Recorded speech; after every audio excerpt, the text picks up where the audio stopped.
To call it a political comeback. Back then in the West African nation, Ghana just concluded the election, and John Mahama has staged a political comeback about winning the West African nation presidential election after his rival Vice President Mahamudu considered defeat. Just earlier today, the conduct of the election and the behavior of the politicians in Ghana has triggered some conversation about the INEC in Nigeria. Many Nigerians have now called it, they have tried to make some comparison between Nigeria and that of Ghana. And now, addressing a press conference from his residence, Bawumia said he had called Mahama to congratulate him, adding that Mahama's National Democratic Congress, NDC, also won the parliamentary election. There are a lot of concern about that, and just coming in earlier, President Tinubu has congratulated the Ghanaian president-elect John Mahama on his victory in the country's December 7, 2024 general election. This is coming after the rival Vice President Bawumia was considered defeat, saying this was to ease tension after a reported fight in a several local constituency. Right there displayed on the screens are the profile of John Mahama. Is a candidate of Opposition National Democratic Congress, born on November 29, 1958 in the northern Ghana. Studied history and social psychology. Served as an MP, Deputy Minister, and the Minister of Communications in that country. He was the Ghana's vice president from 2009 to 2012, and then he became the president after his boss, John Atta, died in office in July 2012. And now in 2016, he lost election to the opposition candidate, Nana Akufo-Addo, which right away, he has returned again to that position as the president of the country. Let me bring you the reaction, the conceding comments made by his rival, Bawumia, earlier today, stating that he has accepted already the victory of President John. Take a listen at what Mahamudu Bawumia said earlier today. Ladies and gentlemen, we have conceded defeat like any consummate Democrat would do, but we have not abandoned the fight to transform Ghana and expand opportunities to all sections of our society. We will not be a disruptive opposition. Let me say that the data from our own internal collation of the election results indicate that former President, His Excellency John Dramani.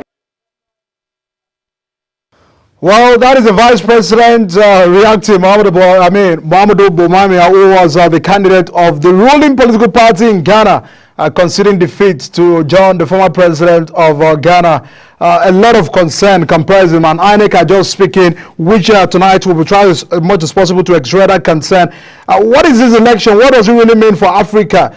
In Nigeria, we had witnessed such situation, conceding defeat before the announcement in 2015 from Goodluck Jonathan, where we had an extension of call to Buhari as at the time. And now in Ghana, they're having similar history again. And a major concern about what does it really mean for the electoral development in Africa and West Africa. I have our own political analyst here on the program tonight. Professor is live here to extract this concern and give us some historical background to the election of Ghana and what it means for them to decide in West Africa. Thanks so much, Prof, for joining us on the program. I particularly need to call you because you have been, keenly involved in this election, and I understand you have a clear picture of the movement of Africa, the West African countries, and what democracy really means. Because when we look at the fact that many West African and African countries are still struggling to adapt to democracy, and when we look at election is challenging every day. But today, just yesterday, Ghana took the turn, gave another dimension to election, re-elected one who was already outscattered from the office of the president, and now he has returned to the office. What is the signal? What is this development about? Well, the issue is that we forget history very easily.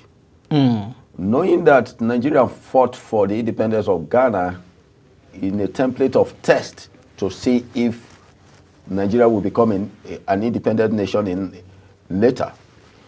In so doing, Nigeria also participated kindly into the introduction of the present ECOWAS, which was initiated by Nkrumah, But he was not the original initiator. It was the original initiator was actually Ahmad Yusuf Bako, who is from Nigeria, and Nkrumah, that brought the nations of West Africa together. So if we want to go to history, Ghana has been a very good partner of Nigeria, and we have almost the same footage. So if you say Jonathan conceded defeat in 2015, sure, and also the same way has happened in Ghana, they run pari passu in areas of relativity. So it is not it's not in shock. We are not surprised over it. It is something that we actually welcome seriously. I mean, when you look at the fact that, I mean, we are going to United States, Donald Trump just returned into office. I mean, got re-elected again on the election. And this is John lost out in an election, and that those are having a concern. What is this, rejections of and coming back of some leaders that were once rejected? Because when you look at the factors that shaped this election, Ghana's election, the cost of living was a concern, the economic situation of the country was a concern, and all of that. And it looks that those that probably may argue, you once managed the economy, you once did it and all of that. What were you able to do differently? And now that they have re-elected, for instance, Donald Trump in the United States, and now Ghana has re-elected their own former president again. Does it really mean that the people are in search of who was better? Because a better evil is better than, an unknown sense, Prof. In research, we have what we call evaluation. So when you are evaluating, you have to have indications of evaluation. What was the economy when John Mahama was there? What was the situation of the security in Ghana when he was there? What was the situation of the food security in Ghana? What was the political climate in Ghana? What was the environment like in Ghana when Mahama was there? What decisions did he take at a point in time? And sometimes you expect that the policies you are bringing in will be accepted automatically. When those policies are not accepted, people draw back for some time and give room for those policies and see that, if we have allowed these policies to run pari passu, it will have affected us positively. But we did not give room for the policies to run. So if these policies can come back and when implemented, it will have served better than what we are into. So I think that is what has fallen out for him. So they look at him and said, yeah, there was some policies, and those policies were not adequately followed. And if those adequate policies were fomented, okay, he was this and he was that, because people look at him as somebody who was very arrogant and proud. I mean, John. Yes. So because they felt he was arrogant and proud, which is always around everybody that has an aura of knowledge. So anybody that has an aura of knowledge will say, this man is very proud, is very pompous, and so that arrogancy and pride was actually a write-off for him in 2016. But that has stayed good for him after 8 years.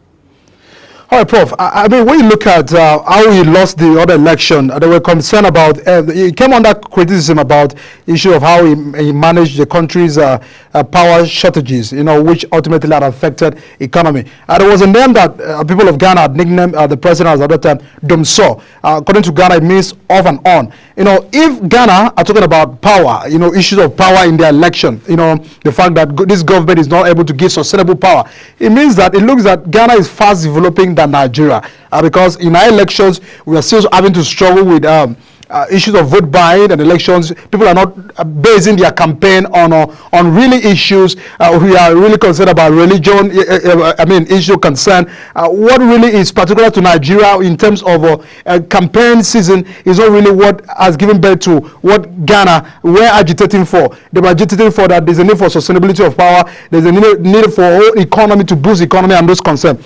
Make that comparison to Nigeria. During elections, and why we filing candidate during the primaries. What is the motive behind political parties? I'll come back to what INEC said. INEC said that politicians in Ghana do not swing from one party to the other. I mean, in the Ghana system, that it's not every 4 years or 3 years, 2 years, you see a politician jumps from this party to the other. I'm going to come back to that to see how movement from political party to the other really affect the election. But speak to us about base. I mean, what is basic for campaigning campaign season? Because if it was under criticism about that issues of power shortages and how we manage economies at that time, and now these people have considered that, oh look, it's better that, I mean, things were working better during this time, and now they've returned. I'll ask them to return. What does it really mean? Is Nigeria far from reality about this? Yeah, we are very far from it, because the truth is that during this time, what was the rate of the cedi and the dollar? What was the exchange rate during this time, and what is it today? Those are the measures we have to look at. So we also have to evaluate the area that concerns the people, which Ghana was not having security threat or security issues. Now they have. And it is becoming real and endemic to the people. And it's affecting the people. So they want that policies that he was putting in place that were never implemented, because some people, just as I said, felt that he was so arrogant and was not carried along. And normally, the political class, if you don't carry them along, it is a problem. Then when you want to ask the dynamics why the Nigerian situation is different, like I have always said, Nigerians don't have political parties. We have political platforms. Ghana better than us in terms of political sitting? Yeah, they have political parties. Ideologically based? Ideologically based, whether it is secular or it is centralized, whether it is diversional, they have a political party, which we don't have here. Here is political platform. So you use your platform to win your election. There they use the party to win the election. So when you see them campaigning, they are campaigning based on the party, not the candidate. So everybody swings along. Here, everybody don't swing along. I'm looking for the highest bidder. That is the difference between Ghana and Nigeria. They are getting it right as what politics is supposed to be. Here, we are still living in ourselves. So do we justify, the comments made by INEC? INEC have just confirmed that issues of jumping from this party to the other is taking us backward in our elections. I think we have stated this year in this studio that we have not gotten it right politically. We are still living on a platform where I will come and say, I have this to boost my platform. Why it is supposed to be, I have this to boost my party. So there you have it to boost the party, not the platform. I mean, one may begin to also reflect on the concern about, regional concern. Nigeria is standing very tall this time around in ECOWAS, as our president is the chairman of that body, and Ghana is still a member of it. When you look at the judgment status of Nigeria, if it's still in check, if it's still in place, when we continue to look at that, understanding that, other African countries have been contesting that with us. South Africa is still not very, still not very happy about what Nigeria's status of a judgment really means. So a concern about how we can, do better, a concern about the position, how we are seen in the international system, a concern about if Ghana are getting it right, what is happening to our own institutions, where do we get it wrong, and how do we also begin to move forward before we now get back to the issues of elections? Why we are not getting it right is very simple. When you set up a template in error, it is like building a house without a foundation. So we have set up the template in error. That is why every Nigerian is being looked at as a scam. Not because we are really one, but because of the uniform we wear in ourselves. So we are not portraying our true self, we are portraying a counterfeit or an inferior part of ourselves. So till Nigeria will bring out its real self and sell our true image to the world, then everybody will look at us as inferior. Because we are selling the inferior materials instead of selling the superior material. So that's where we are getting it wrong. I mean, a whole lot of big concern from the elections. We've also heard that ministers and incumbents, government commissioners are losing their parliamentary seats. So it looks that it's a total anger demonstrated by the people of Ghana to reject the incumbent party and are electing, John's Mahama's political party. And this goes back to when you look at 2023 election, that those that feels that there were a lot of anger between, what went wrong in the past 8 years of Muhammadu Buhari, and that they needed something new and something better. And some young Nigerians will probably, had their choices to make, which are, in quotes, they are still not very satisfied about it, but the elections has come and it has gone. Looking at power of incumbency, reflecting on our elections, we've seen Ghana saying no to this. We've seen the people of Ghana standing so strong, and not just rejecting the issue of presidency, even in the parliament, they are losing almost, good number of the seats in the parliament, and now allowing the opposition to come on board. This turnaround, sometimes is always miraculous in elections. What do you speak to it? Yes, when the head of any government does not stand as a head, there is no way the other pillars of the government will be able to stand. And that is what normally happens. I feel disgotten. So what do? I have to either take it the way it is or move apart from it.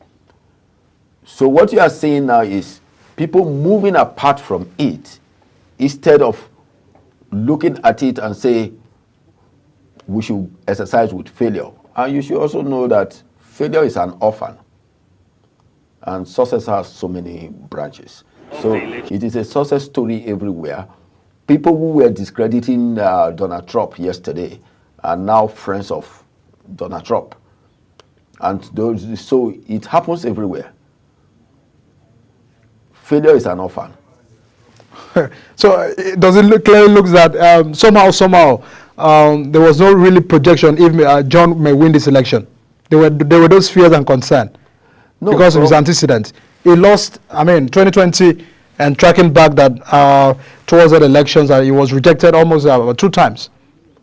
Yes, it's not whether you were rejected. Nobody was rejected. Nobody rejected John. It's just that he couldn't put his house in order. He was already having a challenge.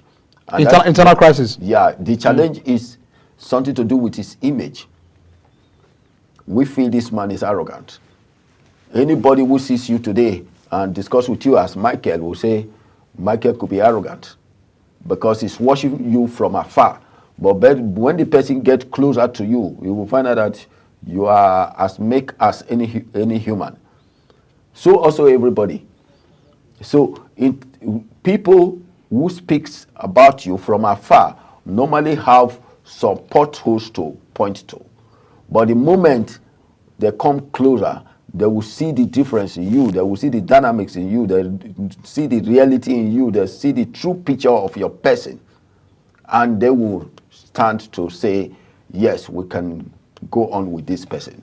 We have a different meaning of him, but we can see the true picture of him.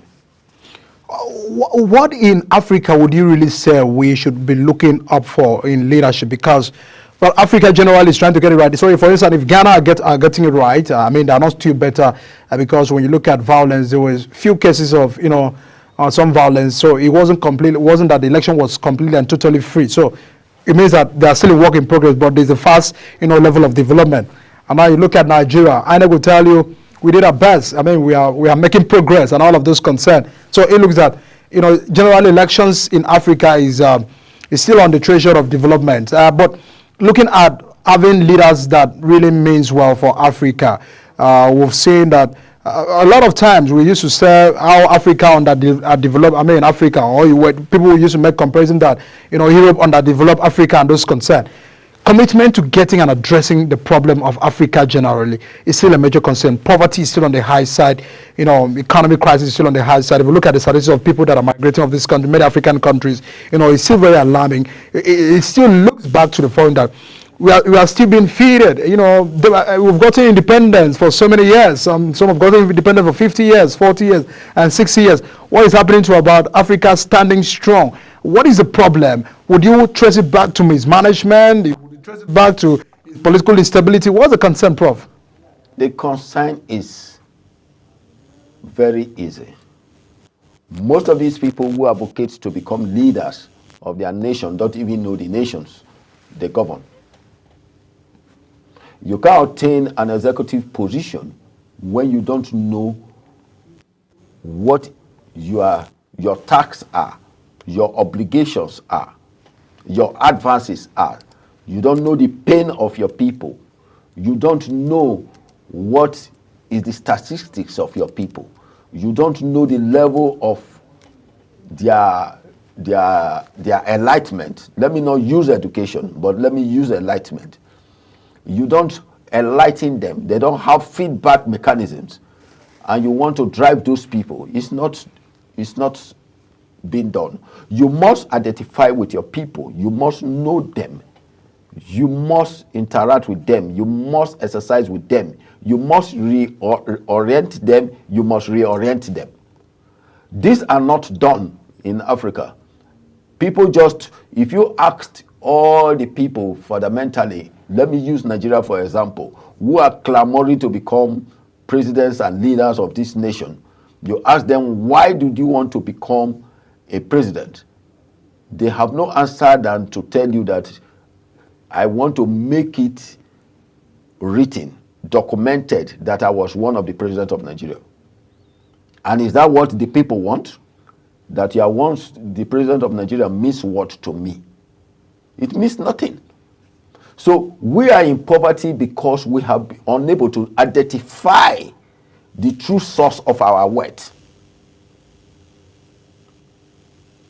We have been unable to identify ourselves and identify our resources. So Africa is well endowed. Nigeria is well endowed in material resources, in natural resources. But then the people who are the leaders in Africa don't even know where these resources are. So it's like a blind man. So are we being exploited in the process of discovery? Very well. But do we need those discoveries since we can't find help? We don't need. What we do is we cry for external help. We are quick to cry for external help, even in our homes. Mm-hmm. You see, you met your wife when nobody was there. Her father was not there, the mother was not there. Your parents were not there. The relations were not there. You people agree to get married, but the moment you get married, it becomes a family affair. Your father wants to intrude, your parents want to intrude, her parents want to intrude, her relations want to intrude. And that is what is happening here. If we go back to our relativities with nations, you find out that we bring in our problem to foreign bodies. And who told you that the foreign bodies don't even have their own problems? And how many times have they come to Africa to discuss their problem with you? So discovering Africa in Africa is what we are supposed to go into. Not looking for any foreign bodies. How many times has Europe cried to us? Or America cried to us? Or the Asians cried to us? Or the Australians? Because there are those that may probably have a concern that colonialism, or new colonialism is still non-existent. So it's still affecting this region and all of that. No, it is an inferiority complex. It's case of inferiority complex. It's case of unable to contain yourself. That is what we are facing. Somebody carrying his problem to another person is because you are unable to contain yourself. All right, because a population of over 34 million people in Ghana, I mean, becoming the most second populous country in the region is still a major concern. And looking at Nigeria, over 200 million, we can't really account for a population. That those are said, we should stop the comparison. If Ghana are managing just about 35 million people, and we're talking about 200 million people with the resources, so we can't make that comparison, that concern. Do you feel that why it is relatively peaceful and the elections are, I mean, peaceful and all of those concerns because of the numbers? It has nothing to do with numbers. The numbers in Nigeria, the better for us. Because it will be difficult for... The resources is not catering for many people now. We have Hunger is still ahead in the country. We have enough resources that can cater for the population. For everybody. Even better than what it is. Give Nigeria 10 years to go. You understand me? With good, knowledgeable process. Nigerian Americans will come here to work for us. The British will come here to work for us. Just as we are going out and marks in Orthodox, it will be the same thing coming here in Orthodox. Remember that even our class teachers in the 70s to some part of 80s were foreigners. So we can develop a template in African year with what Africa has, where the foreigners are supposed to be here. If you know that, if you believe in any religion documentaries, you find out that we are children of Shem, of Noah, then you find out what the children of Shem are supposed to look like. That is just the truth. But we sell ourselves knowingly and unknowingly in the West, just like what is written in the Bible when they said Saul sold his birthright for a pot of porridge. That is just what we are doing here. So till we recognize ourselves and said, no, we are the masterminds and we are the giants of the world, that is when the reversal issues will come in. All right, because when you look at this major election, both the Vice President Buruma and John are from the northern part of the country, if I'm not mistaken. But it looks that there were a lot of factors that were shaping this election. I mean, shaping the elections, a concern about the struggle to retain power. We've seen that both parties have once, also peacefully, have also had their own transition of government. We've also had this party transiting power to the other. So they have been fast evolved, and it probably gets back to the issues of voters' participation.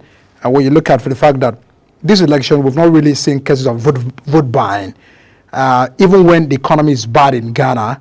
We've not had, a situation where people were induced, because it would have been okay that the ruling party with the resources were able to get votes and influence the process. Speak to us about all of that, because the recent election, the reason I'm asking that question is because the recent elections in Nigeria is marred with vote buying. When you go to the recent conducted election in Edo, the result and the concerns of the people is that, and the observers of that election is that, a lot of political parties are engaged in vote buying. You now get to elections in Ondo that was just recently conducted. The concern and report is that it was marred with vote buying. So if this trend is not managed, if it continues on this, on this pathway, it therefore means that what may be determinant of winning election will be the capacity to have the bags to secure the vote. So how do we begin to manage? Because it looks at issue of ballot boxing, snatching is no more, the trends in election. So people now get to resort to buy vote. Politicians now pay more to get vote. Are you worried about that trend? It's a concern, but it's not something I would say I'm worried about, because it has been existing, because I have said it many times. when you have a political platform, it's different from when you have a party. In Ghana, they have been able to develop to have a party instead of a platform. So when you have a party, your major concern is how the agents, the polling agents, are being paid their dues to get to the destination, to get to the polls, and from there observe what is taking place. So when they bring the sheet, if it is 2 votes to so party, it is 2 votes, and the polling agents are signing. In Nigeria here, it is a business. Where I'm from, a platform. Is it an issue of political party? The people that buys vote, do they really ask about party, or they ask about the money? That is what I'm saying. It's because it's a platform. We don't have a party here. So if I'm coming as a candidate, I know how much I have, and I know how much I'm spending. So it's a key thing. Who are you voting for? Give me your vote for 10,000 naira. The other person is saying he's giving you 5,000. So I am the highest bidder. So it is a highest bidder's issue. You negotiate before they go to the vote. Because it's a platform. I'm the one providing the finances. I'm the one doing everything. So if I lose, I've lost all my money and all my effort. So I will not want to lose. So I'm ready to keep the money to buy the votes.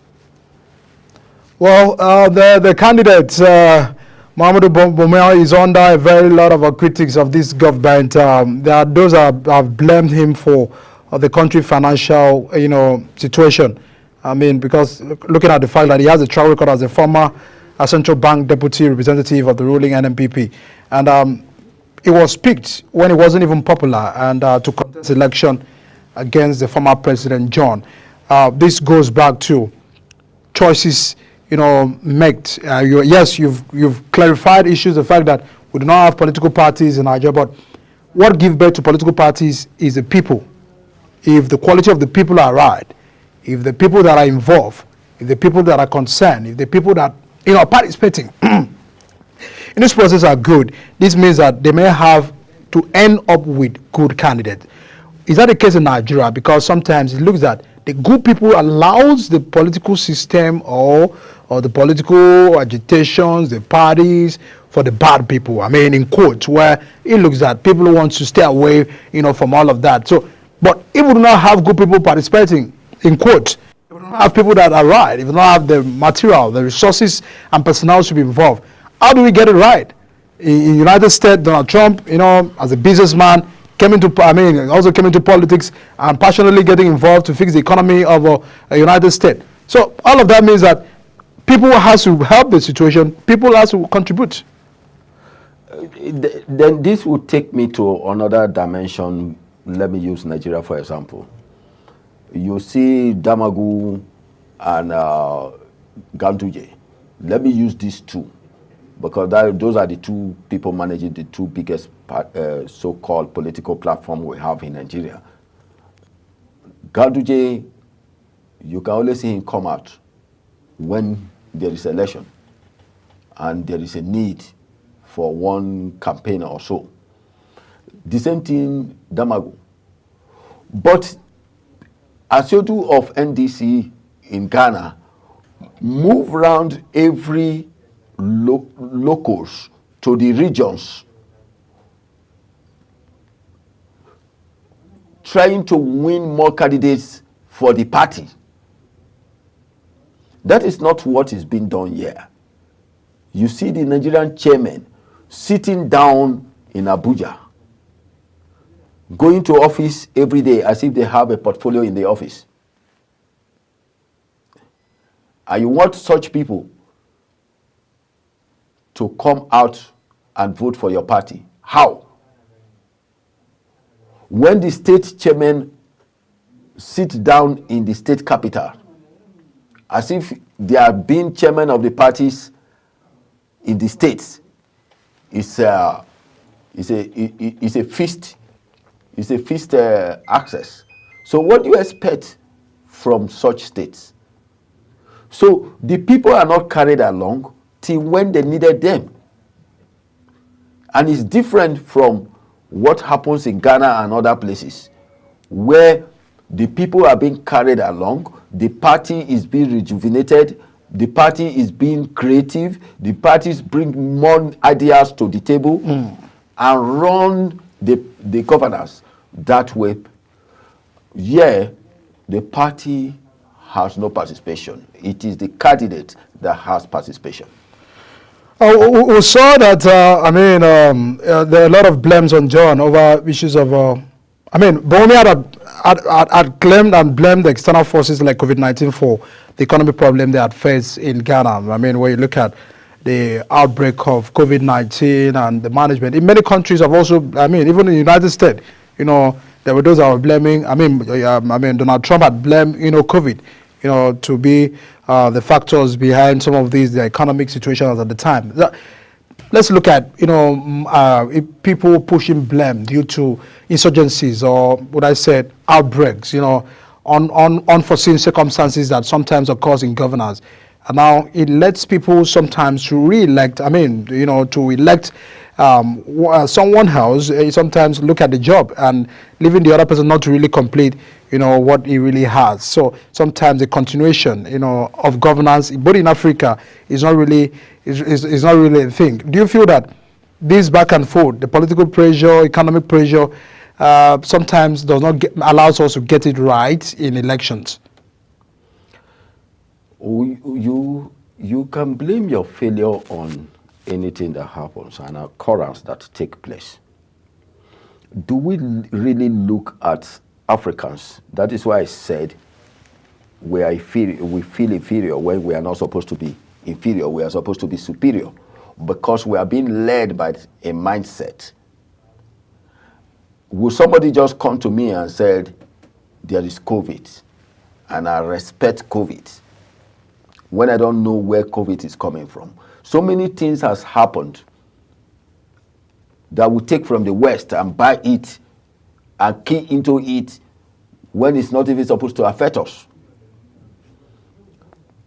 We have the remedies, we have what to do. We can tell the West, go to hell and burn to ashes, but we are not ready to tell them to the face that what you are introducing to us is a fraud.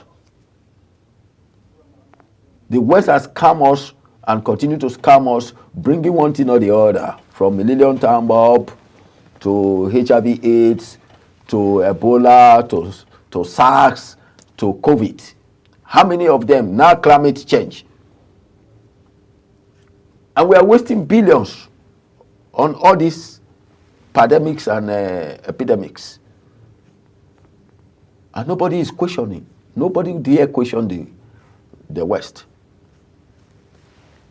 Now they are even bringing another form of COVID again, trying to introduce it. And I know we will always key to them. We always key to them, and that is where our leadership is at fault. They really have not studied the way and bridged the gap between the West and African, because Africa is the dumping ground. Is it possible to have an independent candidacy in our elections? And would he address and sometimes correct the mistakes and the challenges? Independent candidate, yes. If you have all the resources, yes. But it will be a very tedious tax. It's not going to be a tax. For instance, in Nigeria, campaigning 36 states. If you have the deep pocket, you can go for it. Because it's just a normal. How about issue of structure? Sometimes that those are few. You have to have all the structures in the local government. What does it take to build a structure? It's still your pocket. But you know that you have a direction of where you're going to. Yes. Somebody can make a sacrifice who has a deep pocket and said, I want to salvage Nigeria out of where it is. And it can come in as an independent candidate and win. Do you feel it's possible in Nigeria? Very, very possible if he has a deep pocket. If it's possible, Atiku probably would have also won the election. Well, he has done several comebacks. I really don't want to speak about Atiku and deep pocket, but all right. Let's wrap it up with the issues. issue of economy, was a concern. Unemployment, corruption, illegal mining, and the population were the major factors and concern over these elections. But it has been put to rest. John has now, gathered the people's votes, and is now leading the way into being confirmed by the Electoral Commission as the president of the country. Now we've also gathered all the results. We've actually been secured and following the trends from Ghana. Speak to us about the capacity of John. You seem to have a knowledge about his track record, so a bit of what you feel he can do. What do you feel was the basis of his campaign, in order to drive development to Ghana? Well, the basis of campaign is that I have put this policy in place. I have done this. I have implement this. And this is what was my agenda. And this is where I have a hooked. At this point, you should also know that if I was allowed to do ABC, which I have put as a structure, and implement it, we will not have arrived at this position. Now we have arrived at this position. Can you allow me come and let me set the ball rolling from where I stop? I think that was just all. So the people have trusted him based on this antecedent, or what he was able to do then. A trust index does not come for you to trust somebody overnight. You have to start with belief. So because we have other younger candidates, people who had younger groups. So that is what I'm saying. Trust does not come in first. Did you believe in somebody? Did you have confidence in him? That is only when trust can come in. So let me not say they trust in him, but I think they have some belief in him. Is that the situation in the U.S. About Donald Trump? Yes. Belief? Yes. It was belief. It's not an issue of trust. All right. A lot of factors shaping the elections, which we're likely trying to find track to the election. It looks to end very peaceful.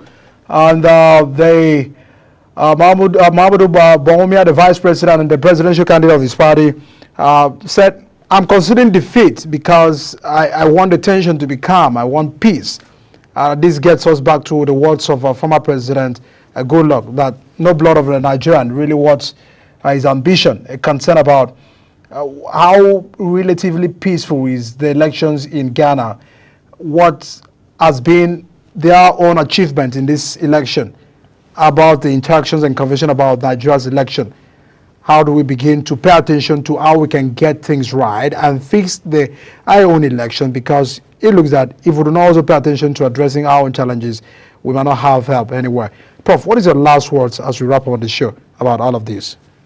Well, governance is for a period of time. It's a short-lived thing. So what do you take? You build a legacy.